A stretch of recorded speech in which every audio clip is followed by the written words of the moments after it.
Okay, so I guess I'll get starting.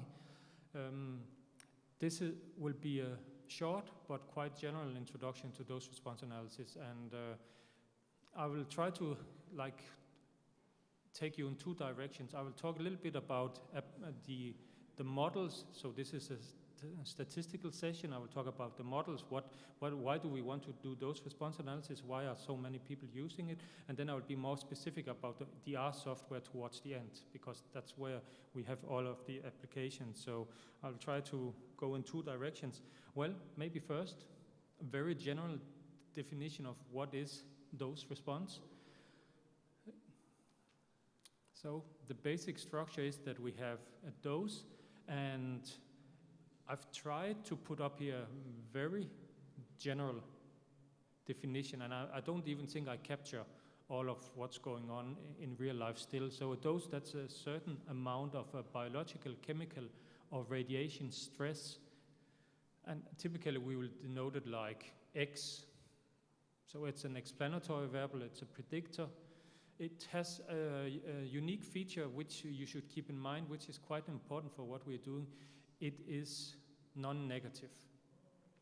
And I will touch upon this a little bit later, but it's important to realize that the framework that we're talking about here is specific for an X variable which takes on 0 or positive values. So if you are dealing with data with negative values, well, maybe it's not dose response analysis that you're doing. And of course, I'm talking about the original dose. I'm not talking about any transformation of the dose. And then once we have the dose, what do we get out of it? Well, the response is then the reaction to the dose. And typically, this will be a biological reaction in some test system, but it can be very many things, it seems, at the moment. Just to put it into picture, I think the R package that we'll talk about, DSC, has more than 500 citations. So there's really a lot of people using for all kinds of things. And it's not, I believe, not all of it biological systems. So there will be applications. I've heard about people using it when they are investigating speech. And I think there are many other applications, maybe not the bulk of applications, but I think it's very versatile.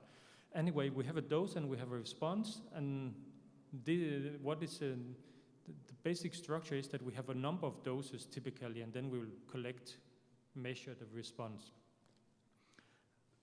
And it can be that we have doses which are like replicates, so we have multiple responses per dose, or it can be very different doses, and then we get the corresponding response values. How do we think about the response? Well, this is one of the features that I would like actually to stress, that over the years we have somehow managed in using this R package, and I think this is a real unique feature that is not feasible in any other software, is that we can actually talk about dose response analysis for very many different types of response. So it could be a continuous response, which is the one we have most of the time, biomass, weight, whatever you measure on our continuous scale.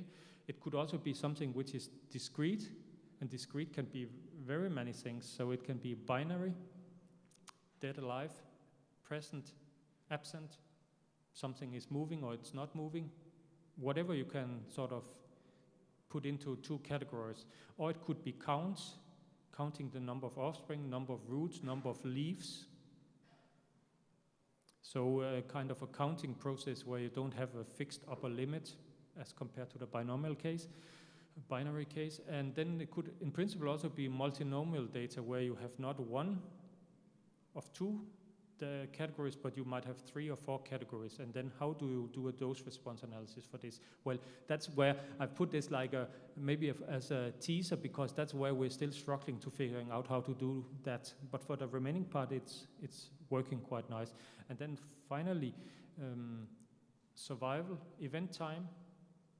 Typically, this is semi-parametric models, but there is kind of a tendency that people would prefer something which is easier to interpret, and we have some nice examples. These are from agriculture, from germination experiments, where we can actually fit dose response models to germination data, even though the data themselves, they are event time data. So kind of dose response analysis is a broad field in the sense that we cover very different types of response, but the models we use will be similar. So that's kind of where we get to the interesting thing, that we can have very different kinds of response outcome, but the models we use will be the same all over the place. So here I just tried to perhaps give you an idea. There are, I don't know, 30, 40 models around when we talk dose response analysis in total.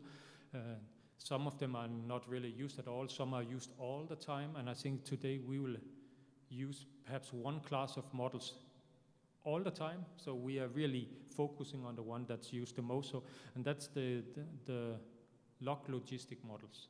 And I put kind of in gray. I hope you can barely see it because it's on purpose, because people sometimes talk about logistic models. Sometimes they actually mean log logistic models, sometimes they mean something else. And if they mean something else, then they have a predictor, a explanatory variable, which is having negative values as well. So there is kind of a distinction between logistic and log logistic depending on application. For dose response analysis, it doesn't really make sense to have something which is a logistic model. And these are used all over the place, the log logistic models. So I guess 70–90% of all applications that we see, they are using these models. So they are really applicable in a lot of different settings. And maybe one of the reasons is that you can see here, as I put it, that some special cases that you get out of the log logistic model, that's the exponential decay model, and it's the Michaelis-Menten model. So that's simpler models, but they are still kind of part of the class of log logistic models. And then on top, we can extend the log logistic model so that they become even more versatile, and they will become they will become very flexible, some of them, so you can actually capture any nonlinear trend that you may have.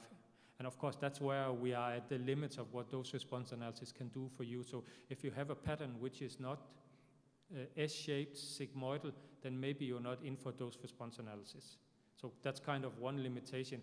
I've seen a few applications where you have different patterns where it perhaps goes up and goes down again, and we can talk about hormesis and things like that, but essentially it's not for any kind of nonlinear regression modeling. It's for specific patterns. Although some of the models, they may be used also for other patterns. That's the flexibility of parametric models. So we also have like asymmetric models. There are two types of Weibull models. They are used not a lot.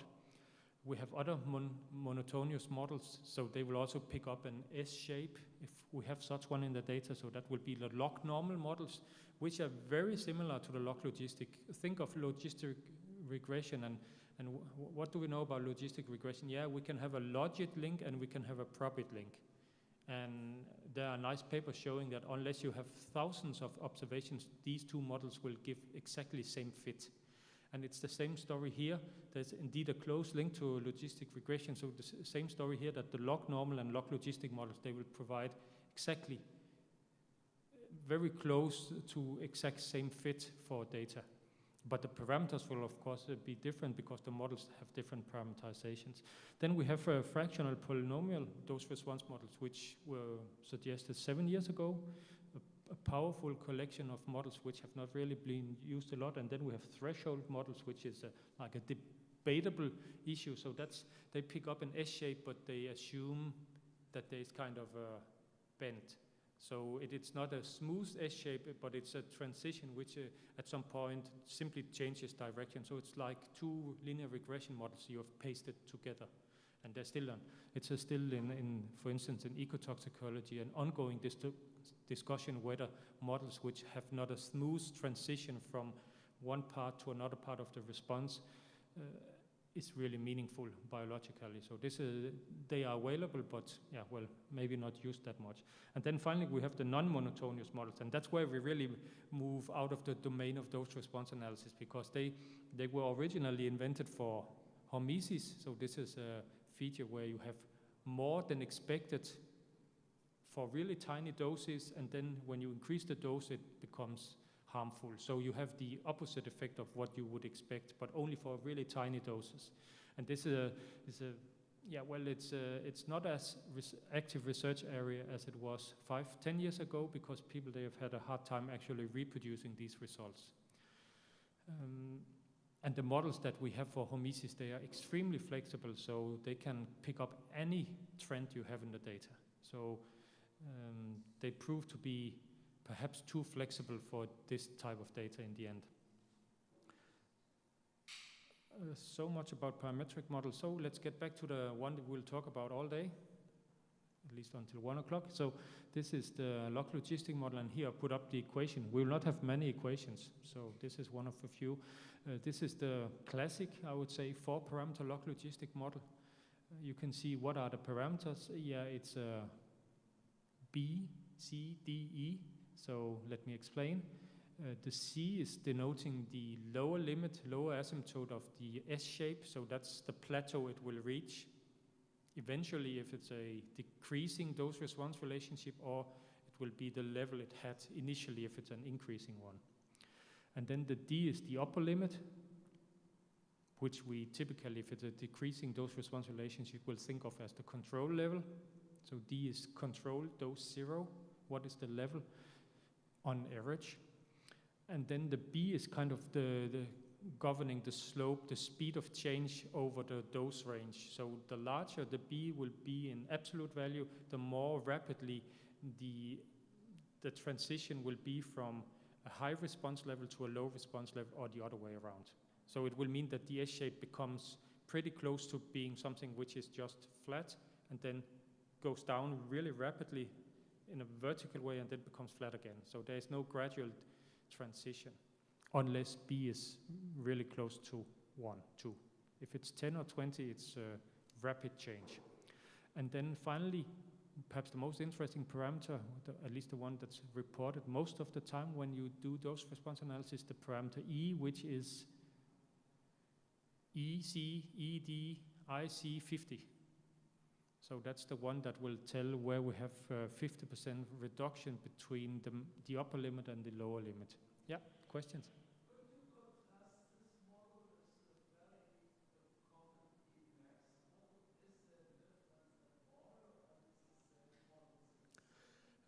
Yes, so the question is if I relate this to the Emacs model, and I think terminology is also not very precise for the Emacs. If we talk about what some authors have termed the sigmoidal Emacs, that's a log logistic model. So that's the same model in a slightly different parameterization. The Emacs model itself could be the Michaelis-Menten model, so that's a simpler model. But it's still kind of a sub-model of the log logistic model. So Emacs models, to me, that's just special cases of log logistic models. Depending on who's using it, they might be with more or less parameters. That terminology is not crystal clear. Yeah. Another question?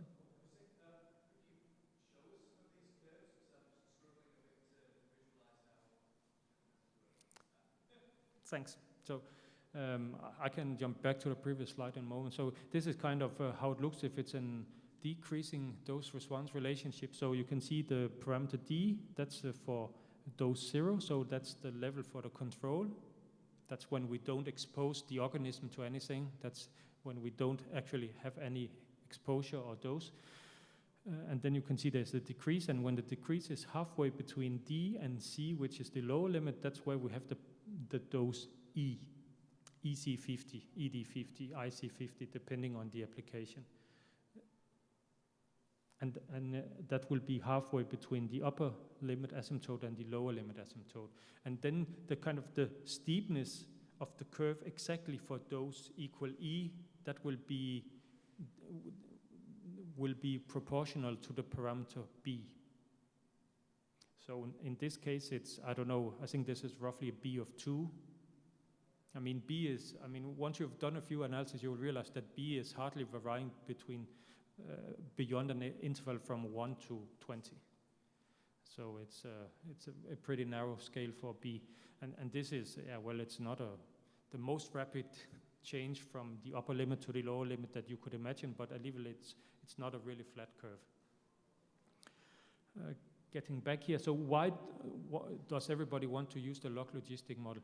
That's because it has been shown over, that's beyond my horizon, but I think over 40, 50 years that it's suitable for really a lot of applications. So it has an empirical base. there's very little mechanistic, theoretical kind of arguments why a log logistic model is the best. And I think we are still in a state where the data sets we have, they can't disprove that it's the right model.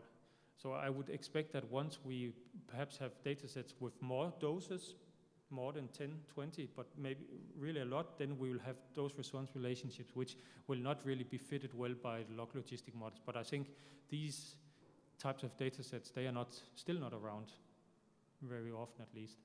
The parameters, as you might all have by now recognized, they have a biological interpretation. So I know exactly what D means, upper limit, C, lower limit. I know the B is the slope, how rapid the transition is, and E is where we are halfway between the upper and lower limit. So the model provides nice, direct biological interpretation. I think this is nowadays not as interesting and compelling an argument as it was some years, perhaps 10, 20 years ago, and I will get back to why so a bit later today.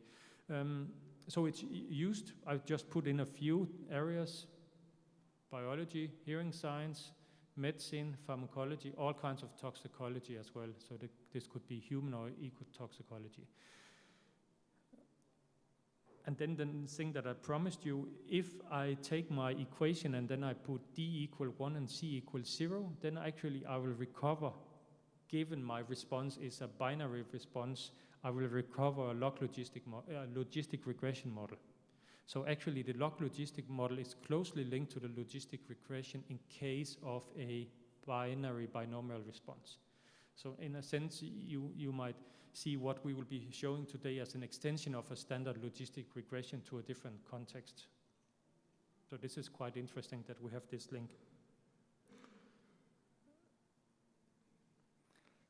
Yeah, well, what do we use them for, these dose-response models? It depends on your data, kind of. So how many dose-response curves do you have? Do we have a single one? Okay, data for a single one. Yeah, well, then we can fit the curve. You will see that this is as easy nowadays as fitting a linear regression. So fitting a dose-response model, this is a blink of an eye operation, just like fitting a linear regression. And this is something which has really changed, at least in my opinion, a lot of the data analysis around dose-response analysis, because this wasn't possible 10 years ago. And in some other software packages, it's not as smooth as it is with R.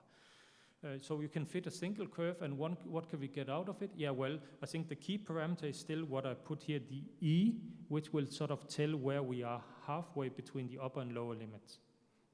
And most of the time you will see that people, they have data. So I didn't put in the data points here. You will see a lot of data later on this morning, so the data will come. But if you have a lot of data, then of course your interest, if you have a data for one dose response curve, is to make a summary of your data. And it tends to be like agreed that the way to summarize dose response data is by picking one parameter. And that would then be the parameter E, which will tell part of the story about the data. It will tell where we are halfway between the upper and lower limit. And these E parameters could then be compared between different curves if you want to.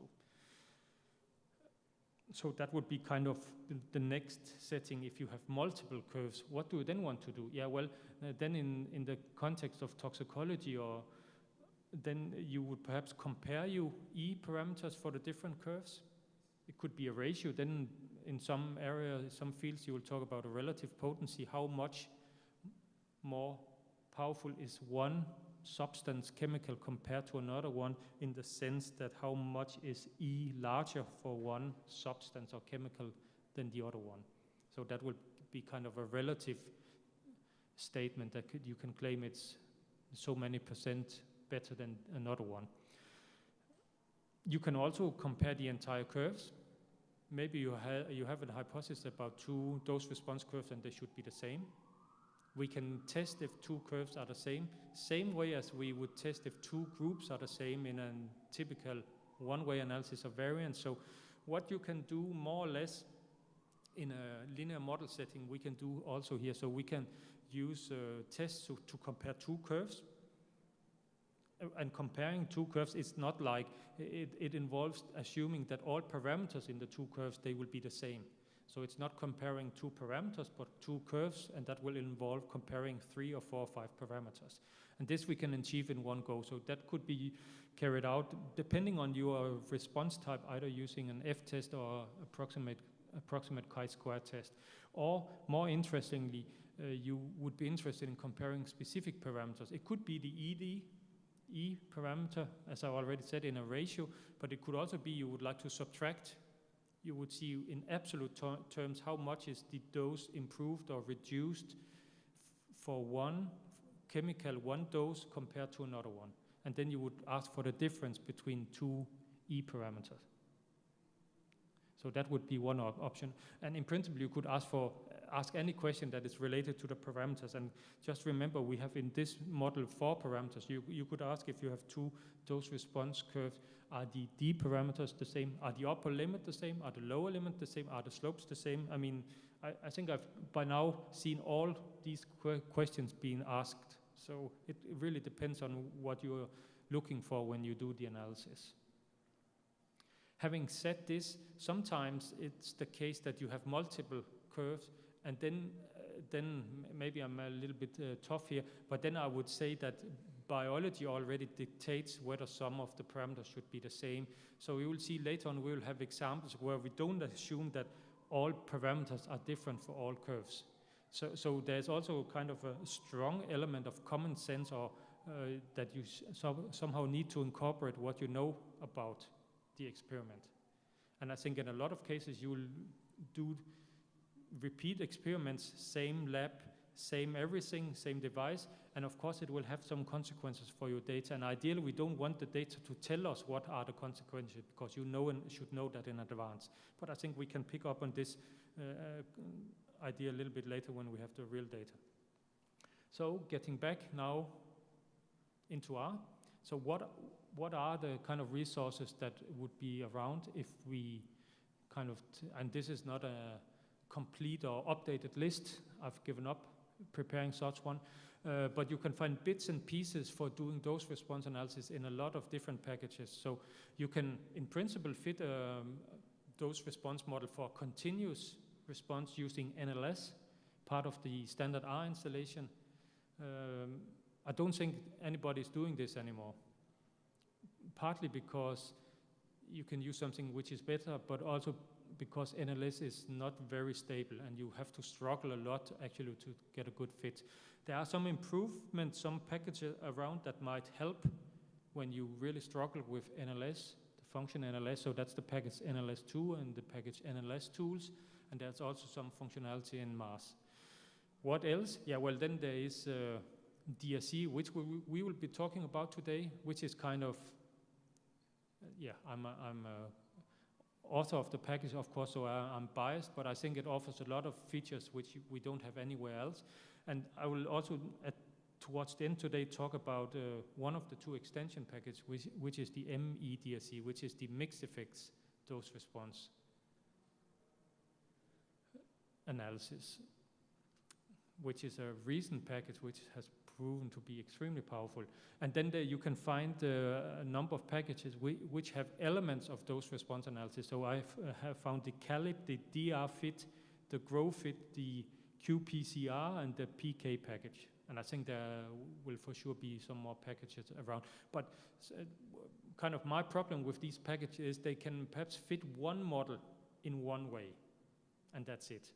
And the different packages will not allow data to be in the same format. So you will also need to import data in different formats for using these packages. So that's one reason that I've never used them actually.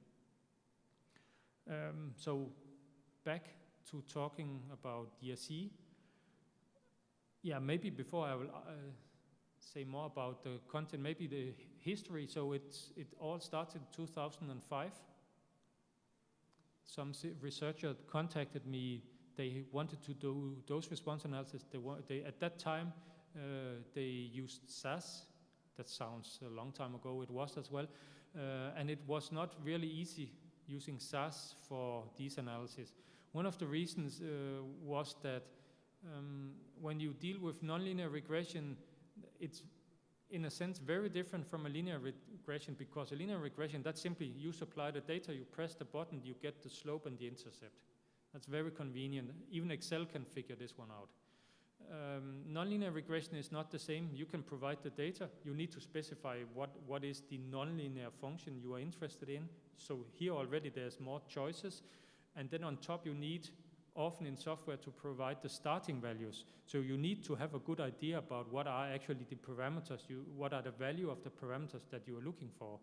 So in the good old days, you had to supply the data, the nonlinear model function, and also some starting values to make sure that the estimation at all succeeded. And that was, that was sometimes a pretty hard task to figure out what were these starting values.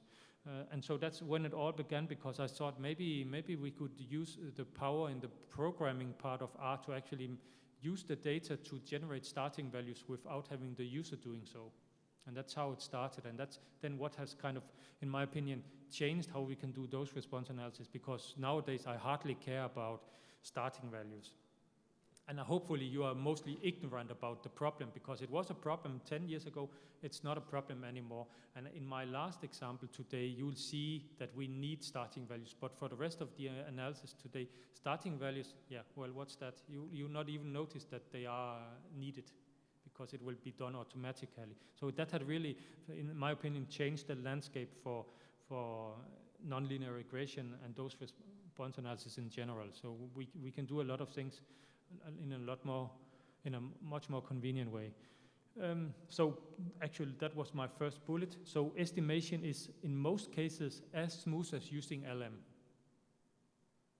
So you will hardly notice the difference. So in particular, no need to think about starting values. This is more today. When I said this 10 years ago, people would appreciate it. Today it's something, starting values, most people, they puzzle what I actually mean by this one. And you need to go back into the literature to see there's been a lot of discussion about how to select starting values and how to make sure that you actually end up with a good fit. And this is something we hardly ever discuss nowadays. The type of response, as I said initially, need not be quantitative. So we can deal with continuous data, binary, binomial, count data, event time data, and some other types of data, but we're still struggling to get that one right. We can specify the models in a very convenient way, because there are a lot of built-in functions coming with the package, so you need actually not know the equation for a log logistic model. You just need to know what is the kind of shortcut that you should provide for the fitting function so that it will fit a log logistic model. So this about specifying equations, nonlinear equation, this is also long gone, unless you have a really specific model which is not part of DSE. Then you might have to specify the equation in an R function, but otherwise it's all built in. The nice thing is that you have the freedom to fix any of the values. So let's say you have an experiment and you're pretty sure that the control is 100%. Could be that you kind of normalized your control or your data, so the control is 100%. That might not be a good idea for other purposes, but imagine you had data where your response is on average 100 for dose 0. Then you would ideally introduce that information into your model.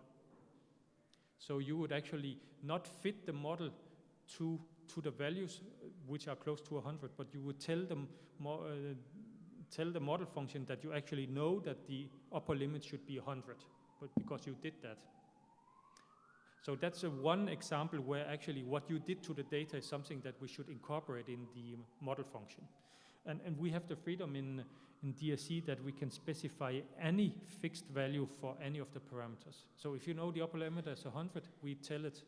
If you know that the slope should be 2, which is not often the case, then we can specify it should be 2. Or if you know that, maybe in most common example, that the lower limit is 0, because it's kind of, okay, your dose is for some chemical, and the more you treat the organism with the chemical, the less there will be of the organism. Then perhaps eventually at some point, for a very large dose, we will have nothing left. So then the lower limit should be 0. This would also be nice that if you know this is how your experiment works, that you then tell R when you fit the data, when you fit the model to the data, that actually you know what the lower limit will be, so that it will not struggle to figure that one out. We will have examples later on. So we have all standard R methods. You can ask for confidence intervals, you can ask for summary, you can ask for plot, you can ask for residuals, fitted values, whatever you can imagine doing for a linear model, you can do the same for dose response model once it's fitted. You can plot in a very convenient way. And I think what you will see today is, traditional graphics. So perhaps these could be sneaked into publications in some cases, but ideally I think we are in a phase where plotting functionality is shifting towards using ggplot2. So you can prepare your data, your model fit, and then use ggplot2. So I think in the future maybe the plotting will happen somewhere else, but at least we can visualize the model fits we have in a very nice way. We can estimate ED50, but we can also estimate ED10, 5, 20, whatever you like, without reparameterization. So that's the nice thing, that we can estimate, in principle, any ED, EC value you should be interested in. And if you have multiple curves, we can also take the ratios of these EC values. And this is an operation which takes a blink of an eye again, because we don't reparameterize. We simply have one model, and then we can from that extract all the ED values we're interested in. So this is one thing which is also different from what you still may find papers claiming, that if you need ED10 or ED5, then you need to reparameterize your model. And every time you will see in the papers there's a new equation, because it's a new parameterization of the same model. The only thing that people tend not to mention is that having a model where EC5 or 10 is actually a model parameter makes it extremely hard to fit to the data, because, you don't typically have a lot of data to sustain ED5 or 10, because it's in one of the tails. So it's in principle a bad idea to reparameterize, say, so that you have parameters that are that need to be based on very few of your data points. It's an ongoing exercise in some journals still. And then finally, which will be the last thing I hope to show you today, is that we can extend the entire framework to mixed effects, which we, for the continuous response case. And we have some ideas how to do it for other types of response as well. For continuous response, we have the entire collection of model functions that are available in DSC. You can use them in MEDSC as well. If you have a more complex design with multiple curves, and perhaps they were recorded, measured on different days, so you have day-to-day variation, things like that. You want to have it into one big analysis. This is now possible, and you can still get the same quantities out. You can estimate EC5, EC10, also for a complex hierarchical dose response design, which I think is really nice, and which is something that we didn't expect would happen, but it somehow it worked out, the programming part. And this is a package which is currently only on GitHub, so this is not one we can pull from CRAN. But I have an example later on this one. Well, I think that was just a broad overview of dose response analysis and how we can do it in R. If no further questions, then I think I will give the word to Signe, who will start with some of the concrete examples, so you can see actually how it works. And we will have a lot of examples.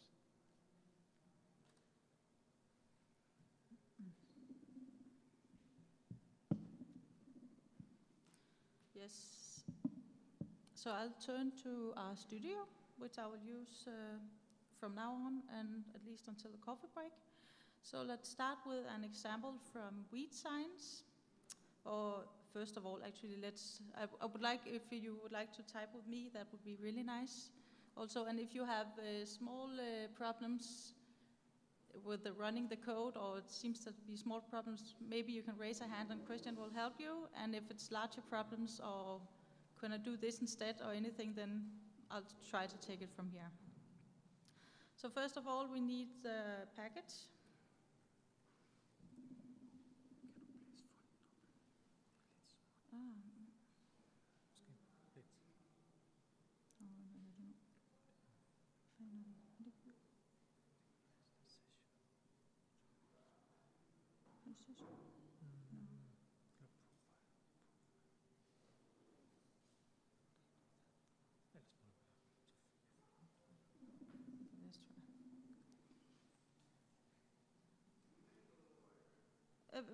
Yeah, I'll try. I just don't remember how to, sorry. Thank you.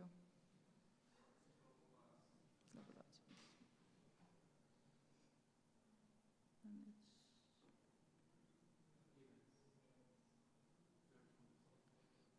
it's Givens, yeah.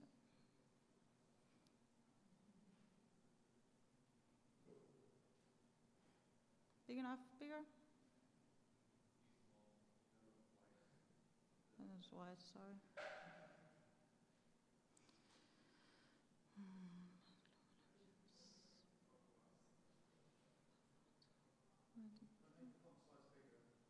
Yeah, the font size should be 14. Yeah, but where's the... Sorry. Ja, det ved jeg ikke. No idea. Det er jo meget fint. Ja. Okay. Better? Okay, let's try to see. Okay, so my first example is from Wheat Science. It's a dataset called ryegrass, and it's, I hope you can see, and it's perennial ryegrass that is exposed to different levels of a herbicide, and then the length of the roots are measured. So we have continuous data here. So let's start to have a look at the dataset. This dataset is built into the package DRC, so it's just writing ryegrass. So as you can see here, we have the root length and we have concentrations. So here we have repetitions. So here you can only see for the concentration 0, we had a lot of measurements for the root length. So let's start just with a simple plot of data. If we plot, Looth rings as a function of concentration, and it's from the data.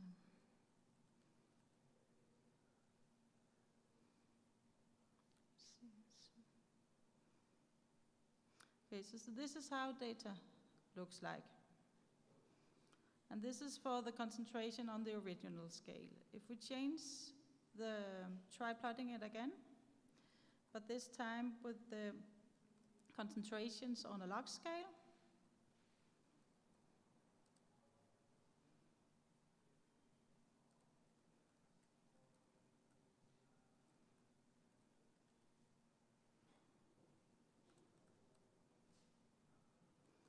And we can do that by adding this log equals to x. You will see that we get this S shape that Christian was talking about.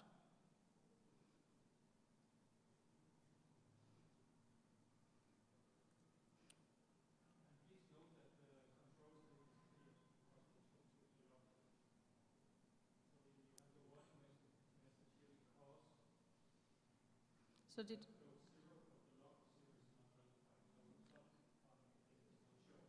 yes, I don't know if everybody heard that, but yeah, the concentration 0 measurements disappeared here because we took the log. So the log of 0 is not possible to show. So let's try fitting a model.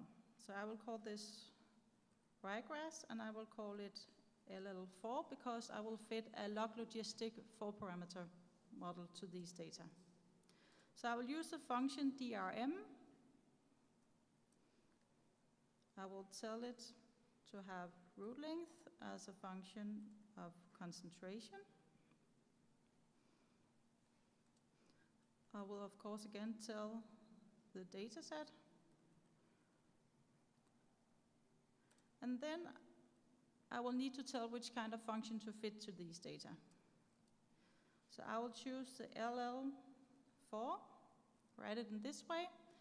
So by writing this, I will first of all tell which shape the curve should have that I should fit to the data, but I will also provide in the background the starting values, because these are built in with this one. Yes.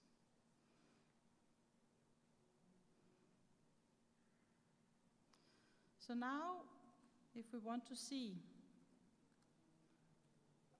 our fits, I will plot the fitted model.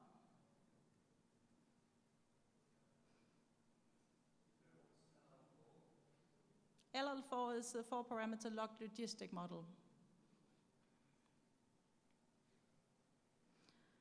So simply writing plots ryegrass our model fit, we will get a plot of our model fit. And here, first of all, actually it doesn't really make sense down here because we have some problem with the 0 and the 1. So maybe we should add the broken equals to true. Just show you here. Oh, sorry. So now it makes more sense. So now we can add this broken equals to true, because then we will break the x-axis, meaning that we can have everything within the same plot here. So we will be able to see these 0 concentrations as well, the same plot, even though we are having log transformed the concentrations.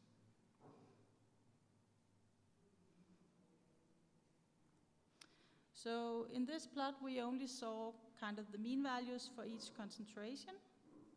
If we also wanted to see all our data points, we can do that as well.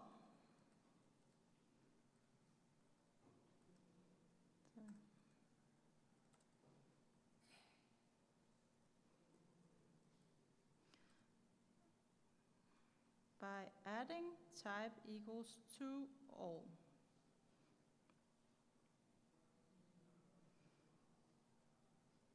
So now we get to see all our data. Instead we have it seems that the model fits the data quite well. It describes the relation between the concentration and the root length in a nice way.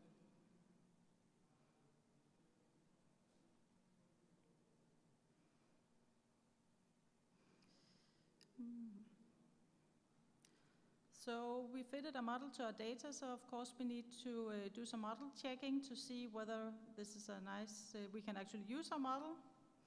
So as Christian said, we can use the regular functions with the fitted and the residuals. So let's plot that. So that should be the fitted function.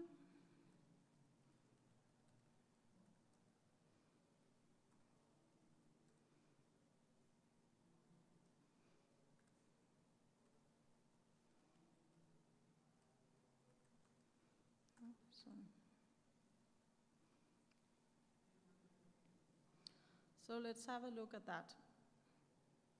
So we can see that our residuals, they kind of distribute equally around the 0, so meaning again we have a nice fit. The curve seems to be the right choice for these data. But we also see that there's a lot more variation in the middle part here. And this is around, maybe we can go back in a minute, but this is around the ED50 value. So there's a lot more variation going on here than on the rest of the curve. We can also try to make a QQ plot.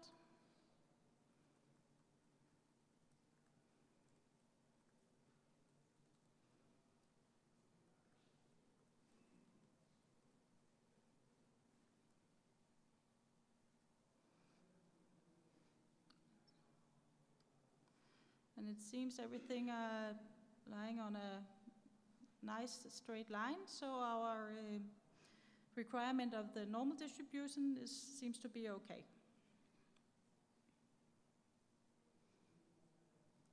So now that we validated our model fit, let's have a look at the output by using the summary.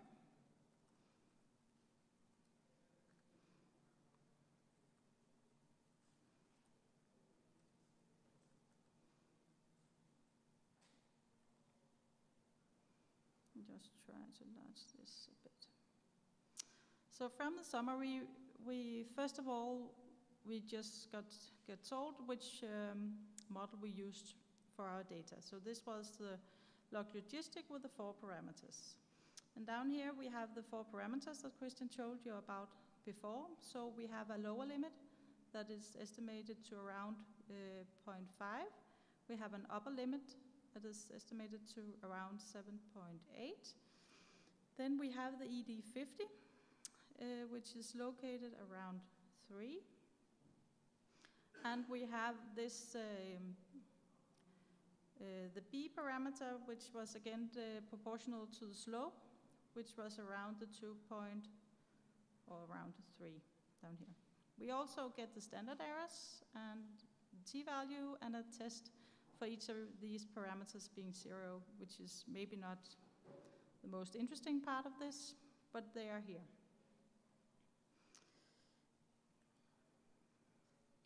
If we are rather interested in the confidence intervals than the standard errors, we can use the confidence function.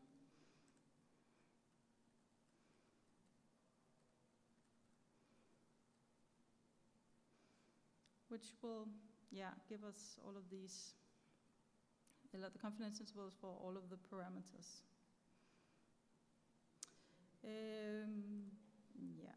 We can also plot with confidence bands. And again, this is the kind of the simple plotting functionality. Everything could also be subtracted and plotted with the ggplot2. Yes?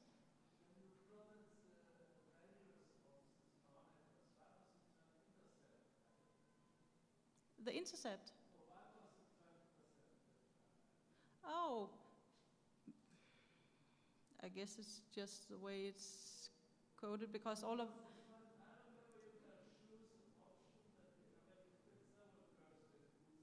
Oh yeah.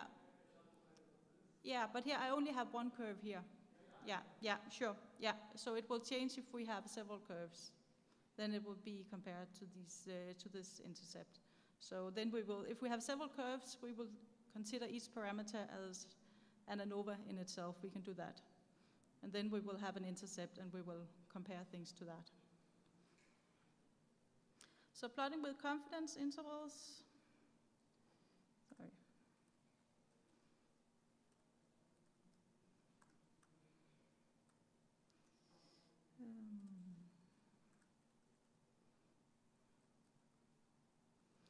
We will add the type equals to confidence. And then we will get these nice bands on the curve instead.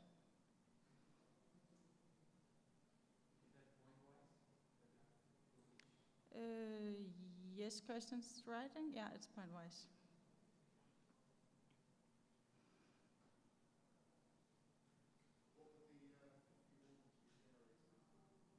Excuse me? Yeah, that's a really good question.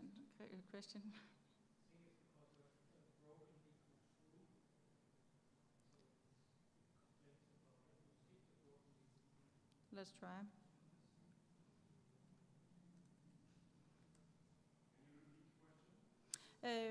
The warnings that I had, why they were there. And no, it was not because of broken equals to true. You don't get it. Maybe it's a version problem.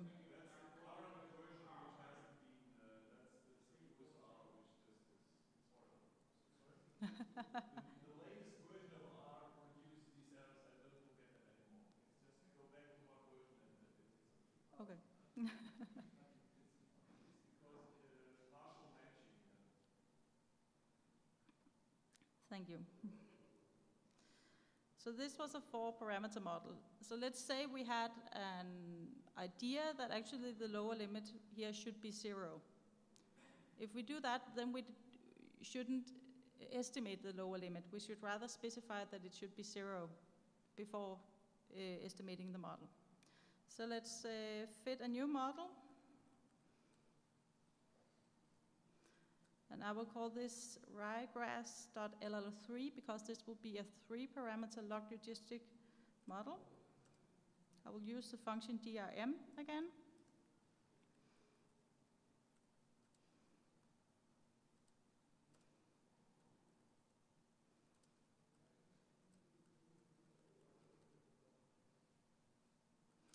And now I will tell this that this function should be this log logistic 3-parameter model. And I can do this because already in GRC, the LL3 model is specified as the model with the lower limit equal to 0. You can also, I will show later in another example, specify the value of parameters yourself, but this one is already pre-specified. So let's just have a summary of that.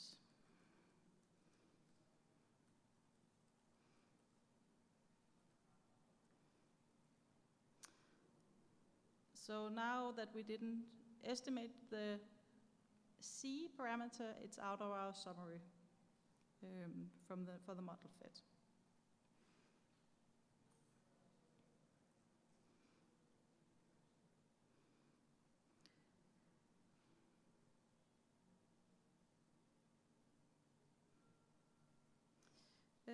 If we're interested in so from here we already get the ED50. If we're interested in other ED values, we can use the function ED. I'll probably just go back to the 4-parameter model. And then I specify a vector of the values that I'm interested in. So let me have the ED10, the ED20, and the ED50. So I don't know if you recall, but from the summary we had for the 4-parameter model, we also had this ED50. The E parameter here was also the 3.5. So this is the exact same number as from the model fit. But now we also get the ED10 and the ED20, and we get these with standard errors. If we're interested in confidence intervals, we can also get these.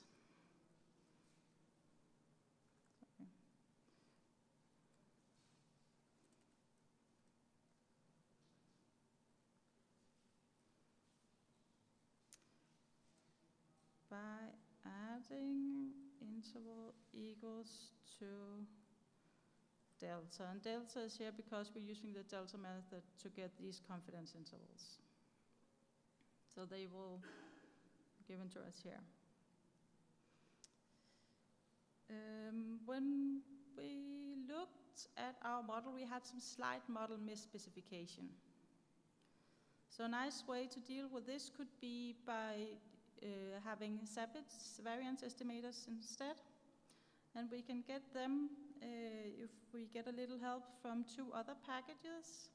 That will be the LM test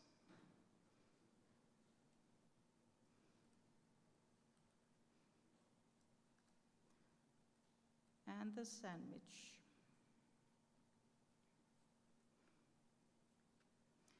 So let's just start with use this coef test. And we can write the ryegrass.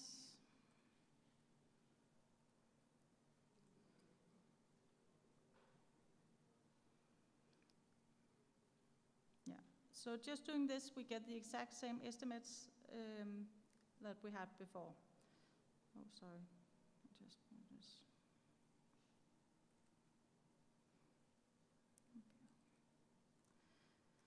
So if we want these sandwich variance estimates, we can add something to the coef test function.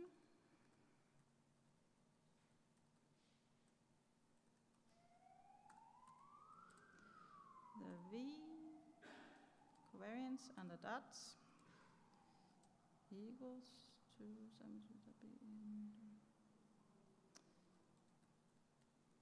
the sandwich. And I'll just show the same. So if you recall from the when we looked at our model fit and the residual plots, we saw that in the middle of the range, which was around the ED50, there was a large variation, which means that when we do this, the simple analysis, we kind of assume that all standard errors, that the variation is the same, although we assume variance homogeneity. So that means it will kind of make an average. So it was too big here. So now that we have the sandwich variance estimate, we will get a larger standard error here on the ED50 parameter, which is in this particular area where the variation was too big. On the other hand, with the lower and the upper limits, we get some smaller standard errors now, because before they were kind of averaged up to get the overall average. So now we can get some smaller standard errors by using these sandwich variance estimates. Yes? Yeah, sorry.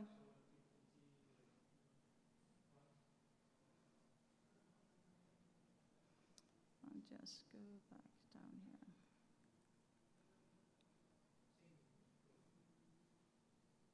Oh, no, okay, of course, that one. So maybe you can see it here, there was a big variation here in the middle, which is also around the ED50. But the variation, oh sorry, let's have a bigger one. But the variation down here was smaller. Okay, it's also a bit larger here, but not as big as in the middle.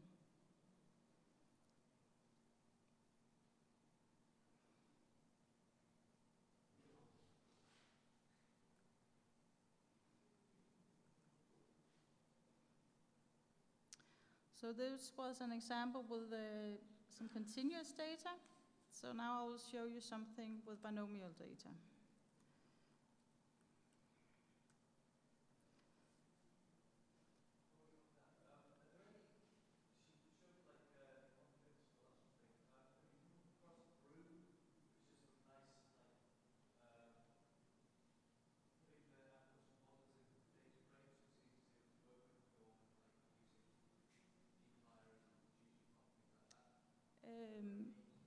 Yes, you can use the prediction function, and then you can actually take out the data in a data frame and add it and use it with ggplot2.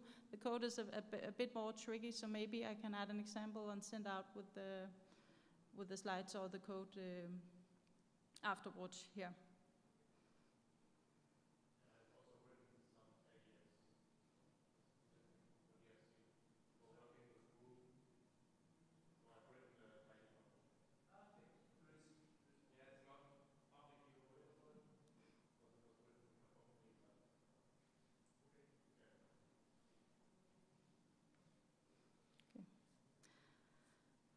So if we go to the binomial data, we have also in the package a data set, a small data set, which is quite old. It's from Finney and it's from 71.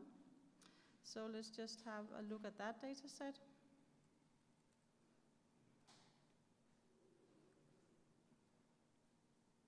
I'll just make this small. So in this data set, they had these, for different doses, these total amounts of insects were exposed to a pesticide, and then it was counted how many of them that were affected by the pesticide. So we have some summary data here. We don't have information on each individual insect, but that's not a problem. So let's try to fit a model to these data.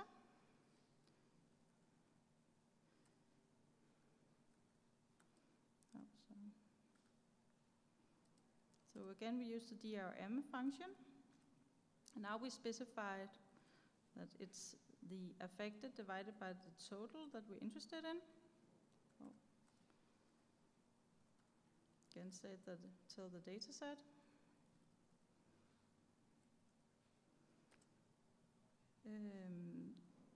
We specify the function, which should be, let's have a two-parameter log logistic model here. And then very importantly, we need to tell that the weight should equals to the total.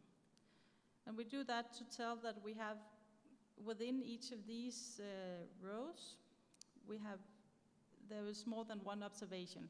So that's the total number of observations that is specified here. Oh.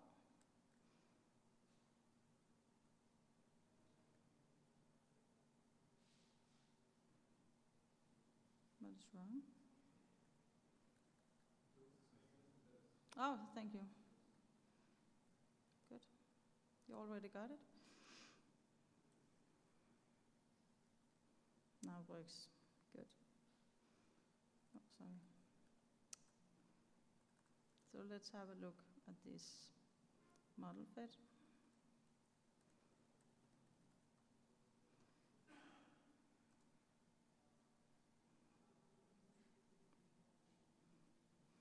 So now we have a S shape that kind of turns the other way around. So for larger doses, more of the insects are affected. When we have this two-parameter log logistic model, we assume that the lower bound is 0 and the upper bound is 1.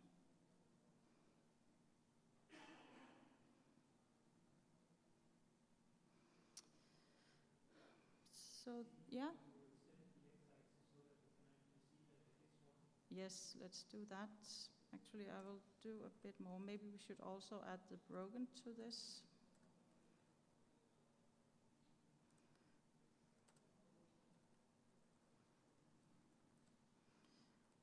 And yeah.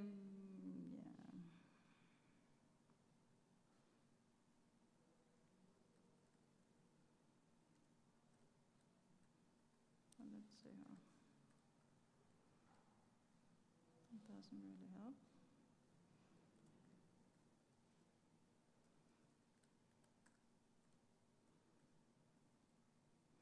So now you can see it.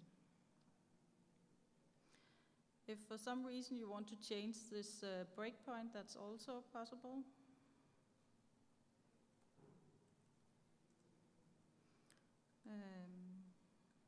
And we can do that by specifying where we want it. So let's add this to be 0.1 just to see how that looks. So that didn't really change much, so maybe that was actually okay. Let's just try to change it. For instance, like that. So you will, of course, change it so that your data looks the nicest, so you can see all of your curve.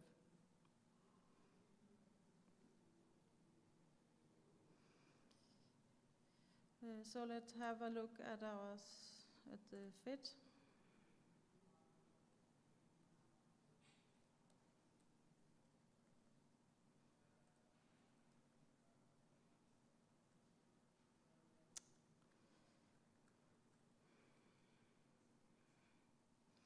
So again, here we get the ED50 value, which is just around a dose of 5. So that is, when we have a dose of 5, 50% of our insects that is exposed will be affected. We also have the slope, which is proportional, the B parameter, which is proportional to the slope in this ED50. Again, let's have a look at some other ED values.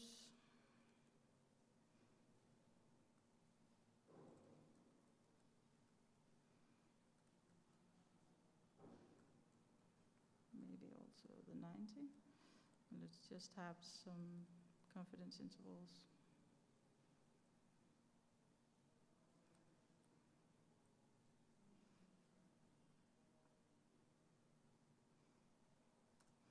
Quite easy.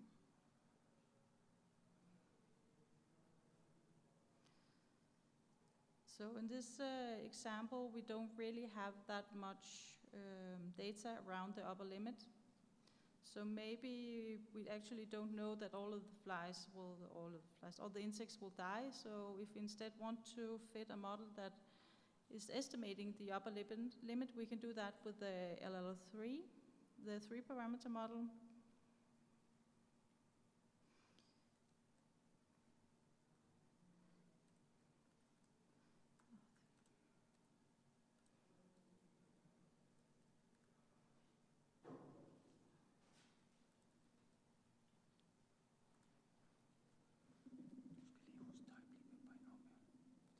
Sorry. Thank you. Good point. Actually, I'll just go back. So this is very nice that I showed you this one, but it's also a wrong model, because I didn't tell the function that this was binomial data, and of course we need to do that. So I'll just change this one.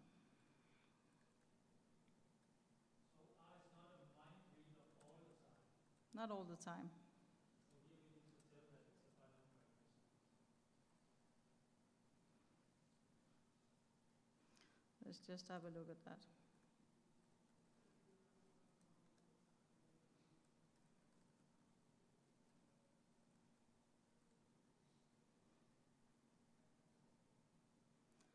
So we can also see here that the standard errors, so maybe we can see that here. Now we get different standard errors. So here we can't see that from this one. No. So let's just say that now I actually did it the right way, but let's try to fit a 3-parameter model instead, just to see if the upper limit is actually 1.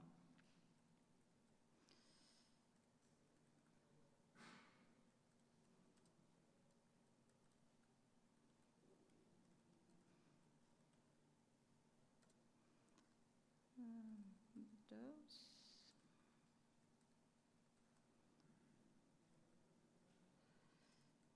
So this time we choose LL3.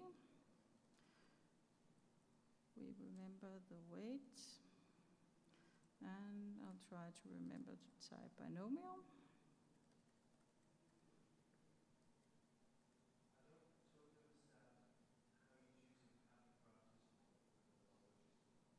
Why I choose the logistic model? No, why are you choosing 2 parameters or 3 parameters or 4 parameters? The number of parameters I will choose out of my beforehand knowledge. So if I kind of know that for large enough doses, all of my insects will die because this is a really toxic insecticide that I add to them, then I will have the upper limit to be 1, because I know everyone will be affected. And in the same way, I know that nobody maybe will be affected with a really low dose or no dose at all, so then I will have the 1. If I had no prior knowledge at all, I would probably have started out with a 4-parameter model.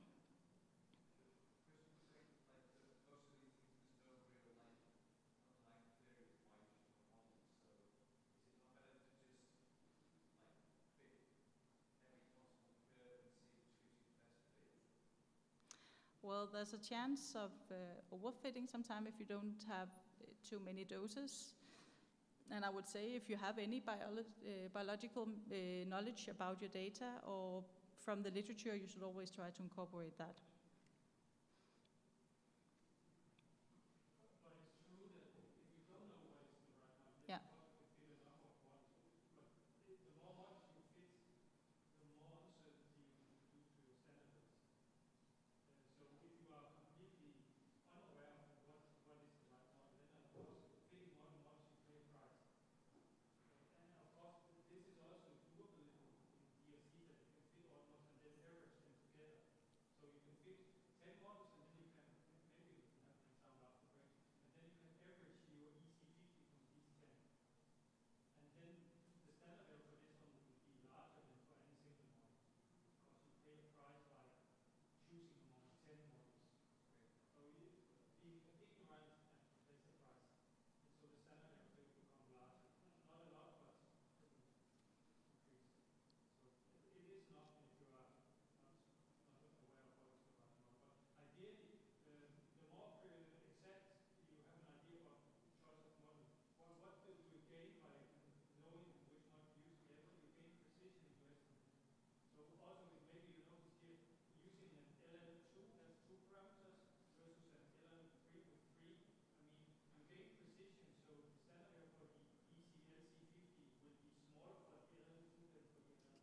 Yeah, I can just show you.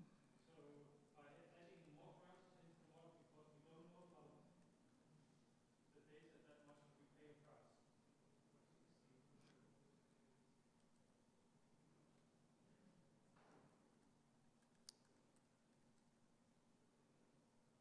if we don't manage after the break, I think we put in an example of those responses in the script as the model.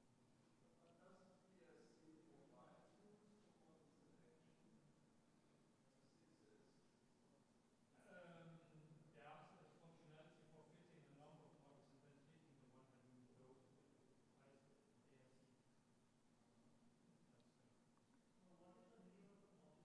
the highest ARC. Sorry? That depends. I mean, the rule of thumb, which is not a strict rule, is that you need as many doses as there are parameters. So if you have 3 doses, of course, well, then you can fit another two parameters. But if you have 2 doses, yeah, well, you can't do much. You can't do much. I mean, it's not a tight rule because I've seen applications having 4 doses and they fit the 4 parameter algorithm. So and people might be concerned, but the point is that if you have 4 doses but replicates, that would then compensate for the lack of 1 dose. So we can fit 4 parameters with 4 doses in some cases. But rule of thumb, number of parameters, below number of doses. Yes, so good.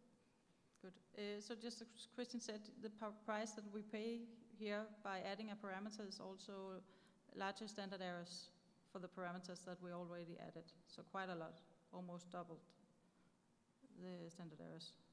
Yes? Yes? So you're choosing the number of parameters by specifying a function. Yes. Yeah. Are no parameter you want to exclude? Yes. Yes. It does in here because Christian kind of specified that if we have a 4 parameter, then we have all of them. If it's a 3 parameter, then we set the lower limit to 0. If it's a 2, then we also set the upper limit to 1. But we can also specify it ourselves if we, as Christian said, kind of wanted to say that if we knew what the ED50 value was or something else. And I will actually show you that now, so let's just have a look at it's another binomial data set. And it's also included in the package, and it's called earthworms.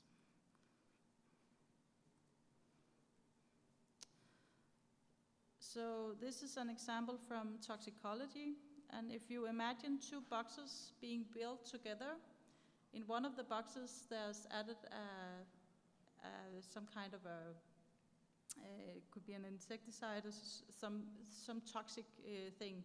In the other one, the earth is clean. And then you put 10 earthworms on top of this, and they will go down. And then after a lot of time, they're free to move between the 2 boxes. And then after a time, you will count how many earthworms are in the toxic one. So if there's a lot of toxicity, they should move to the clean earth, and if it's not a problem for them, they will stay. So this is the data set. We have doses. We also have replications here. We have the total number, so that's a total number of earthworms put on top. And then we have the number here, which is the number of earthworms that is left after some time in the affected one. So if we try to fit a model to this,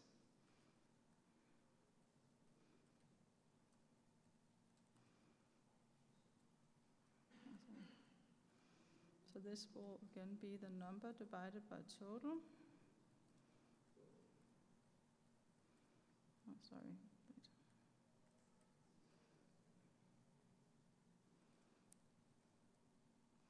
At the weights equal to the total.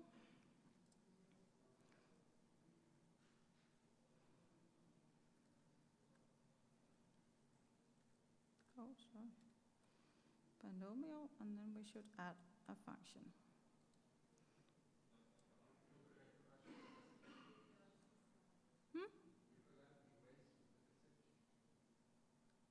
But could I, excuse me?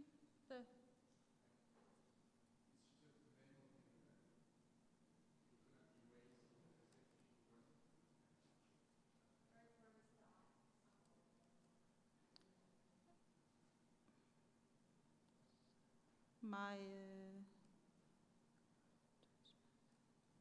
like this? Oh, maybe I just can't hear what you say. Oh yeah, sorry, thank you.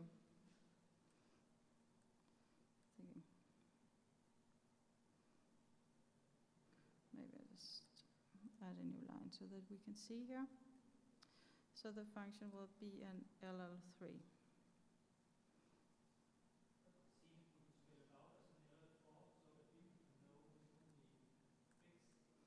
I can do that.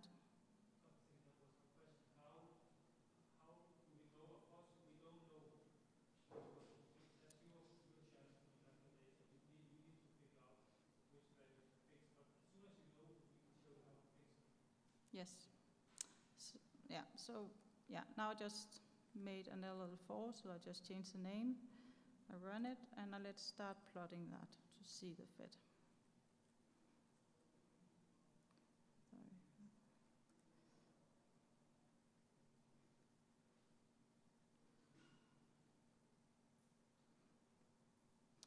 So if we have a closer look here, so all of our parameters are estimated.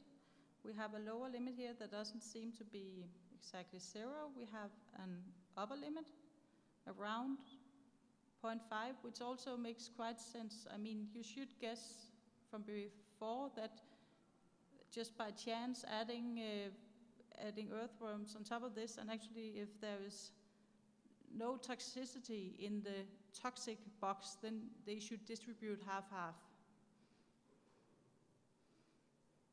So if I want to add this knowledge, I can do that.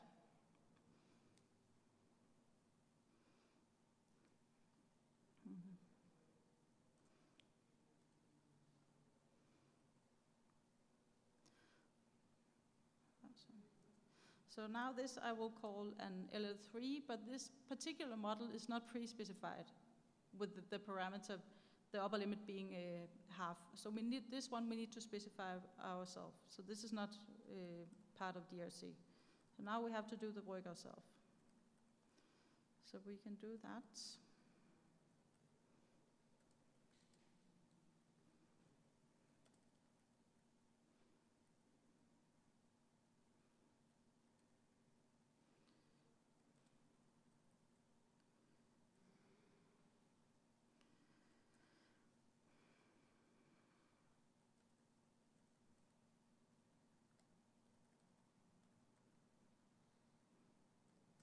Start here. And this is how we're doing it. So now we say, well, actually we want to use the LL4, but within the LL4, we need to fix some of the parameters. Do that by specifying a vector, and then we say, well, the first parameter in the alphabetic order is the B parameter that we want the model to estimate, so we put an NA.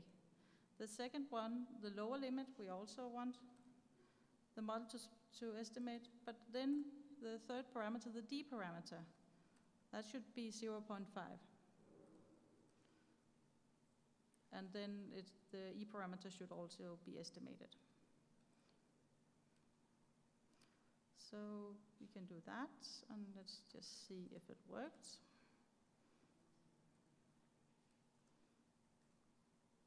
So it changed a bit. I don't know if you saw it actually. It moved just a bit up here. So if we have a look at our fiddle models, oh sorry.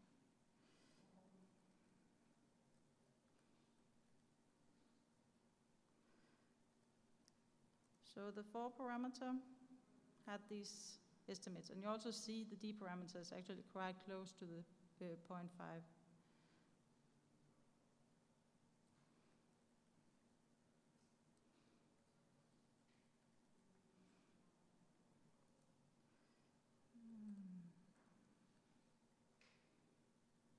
So now we don't get an estimate of the D parameter down here because we told ourselves. But again, because we specify some of the parameters, we use our prior knowledge, we get some smaller standard errors on the parameters that we have left. So we get some more strength in our analysis.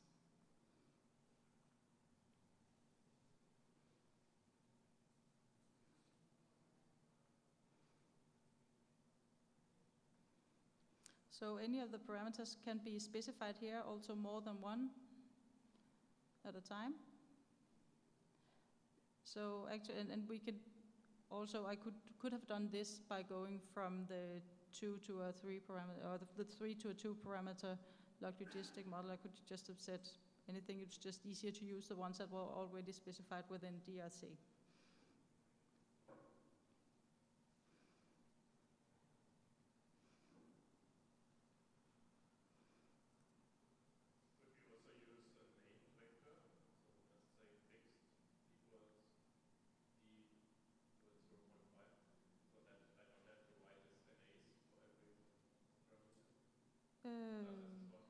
Yeah, you can specify it before you're thinking, or no, I think you actually need to specify the NAs.